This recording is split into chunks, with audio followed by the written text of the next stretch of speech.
Hello friends, అందరూ ఎలా ఉన్నారండి? వెల్కమ్ టు చాణక్యాస్ నీతి.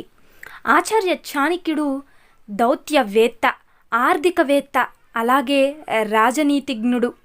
తన విధానాల ద్వారా ప్రజల జీవితాలను మార్చేందుకు ప్రయత్నించారు. సామాజిక, వ్యాపార, ఆర్థిక విధానాలను ఎలా సరిగ్గా ఉపయోగించుకోవాలో మనకు అర్థమయ్యేలా చెప్పాడు. సంతోషకరమైన, సంపన్నమైన జీవితాన్ని గడపడానికి వీలు కల్పించే అనేక విధానాలు చాణక్యనీతిలో పేర్కొన్నాడు.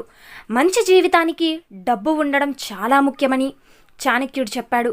కొన్ని విషయాలను అనుసరించడం ద్వారా ఒక వ్యక్తి డబ్బును ఆదా చేయవచ్చు. దాని సరైన ఉపయోగం గురించి సమాచారాన్ని మనం పొందవచ్చు. డబ్బుపై చాణక్యుడు ఏం చెప్పాడో ఈరోజు ఈ వీడియోలో అయితే మనం తెలుసుకుందాం. అయితే ఇది ఫస్ట్ది వచ్చి, డబ్బుని నీళ్ళల్లా ఖర్చు చేయకూడదు. లక్ష్మీ సంపదలకు దేవత ఆచార్య చాణక్యుడి ప్రకారం డబ్బును నీళ్ళల్లా ఖర్చు చేసే వారికి, చెడు సమయాలలో డబ్బును పొదుపు చేయని వారిని మూర్ఖులు అంటారు అనైతే చాణక్య నీతిలో అయితే పేర్కొనడం జరిగింది. అలాంటి వారు ఎప్పుడూ ఆర్థిక సమస్యలు ఎదుర్కోవాల్సి ఉంటుంది. నిరంతరం విలాసాల కోసం డబ్బు ఖర్చు చేయడం వల్ల డబ్బు సమస్యలు వస్తాయట. కష్ట సమయాల్లో డబ్బు ఆదా చేసే వ్యక్తిని తెలివైన వాడు అంటాడు.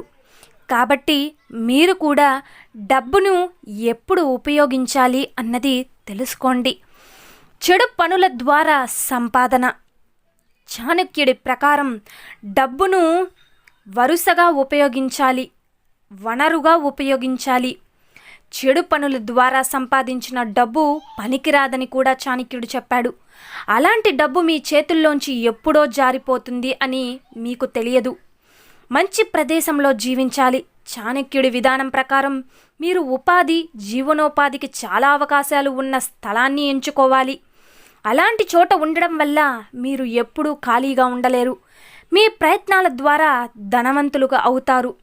అయితే ఇంకొకటి, లక్ష్యాన్ని అనేది పెట్టుకోవాలి. జీవితంలో విజయం సాధించాలన్నా, సంపద సాధించాలన్నా లక్ష్యాలు పెట్టుకోవాలని చాణక్యుడు చెప్పాడు. జీవితంలో లక్ష్యాలు, కోరికలు లేని వ్యక్తి ఎప్పుడూ కూడా సంపదను సాధించలేడు. వారి విజయం చాలా దూరంలో ఉంటుంది. మీరు డబ్బు సంపాదించాలి అనుకుంటే మీ ప్రణాళికల గురించి ఇతరులకు అస్సలు చెప్పకండి. అలా చెప్పినా కూడా ఏం ప్రయోజనం లేకుండా పోతుంది. మొత్తం డబ్బు దాచిపెట్టుకోకూడదు. జీవితంలో సంక్షోభానికి డబ్బు ఆదా చేయడం అవసరమని, అయితే డబ్బు మొత్తాన్ని కూడా ఆదా చేయడం అవివేకం అని చాణక్యుడు చెప్పాడు. అర్థమైంది కదండి? డబ్బు ఆదా చేయడానికి ఉత్తమ మార్గం సరైన ప్రదేశాలలో వీలైనంత ఎక్కువ పెట్టుబడి పెట్టడం. పాత్రలో నిల్వ ఉంచని నీరు కొంతకాలం తర్వాత చెడిపోయినట్లే. అయితే ఉపయోగించకుండా మిగిలిపోయిన డబ్బు కూడా వృధా అవుతుందని చాణక్యుడు చెప్పాడు. అర్థమైంది కదండి? నిజమే కదా. డబ్బు ఖర్చు చేయండి. ఆచార్య చాణక్యుడి ప్రకారం ఈ రోజుల్లో ప్రతి ఒక్కరూ ధనవంతులు కావాలని కోరుకుంటారు. డబ్బు ఎప్పటికీ కొరత రాకూడదు.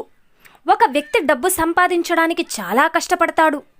కానీ దానిని తన కోసం ఖర్చు చేసినప్పుడు, పెట్టుబడి పెట్టినప్పుడు లేదా దాతృత్వం చేసినప్పుడు అతను కష్టపడి సంపాదించిన డబ్బు వృధా అవుతుందా అని అతను ఆశ్చర్యపోతాడు.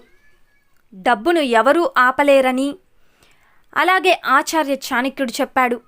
మీరు మీ సౌలభ్యం కోసం డబ్బు ఖర్చు చేసుకోకపోతే అది మీ చేతుల్లో నుండి జారిపోతుంది. అవసరానికి మించి ఖర్చు చేయొద్దు. డబ్బు ఎప్పుడూ ఆగకూడదు. ఎలాగోలా ఖర్చు పెట్టాలి. చెరువులో నీరు నిండిపోతే కొంత సమయం గడిచిన తర్వాత పాచి, మురికి నిండిపోయి నిరుపయోగంగా మారుతుంది. నీరు ఎల్లప్పుడూ ప్రవహించాలి. చెరువులలో నీరు నిరంతరం ప్రవహిస్తూ అందులో మురికి ఉండదు. అదేవిధంగా డబ్బు ఎప్పుడూ కూడా నిలిపివేయవద్దు. ఎందుకంటే మీరు సంపాదించేది మీరు ఖర్చు చేయడానికే అని చాణక్యులు అతని నీతిలో అయితే మనకు బోధించాడు. అయితే అవసరానికి మించి ఖర్చు చేయకూడదు అని అయితే చెప్పడం జరిగింది. నిజమే కదండి? అర్థమైంది కదా? ఒక చెరువులో నీళ్లు ప్రవహిస్తూనే ఉంటేనే అవి మనకి ఉపయోగపడే విధంగా ఉంటాయి అని గుర్తుంచుకోండి. అలాగే మీ చేతిలోని డబ్బు దేనికో ఒకదానికి ఉపయోగపడితే మీకు కూడా అంత మంచే జరుగుతుంది. చూశారు కదండి ఇవాల్టి వీడియో.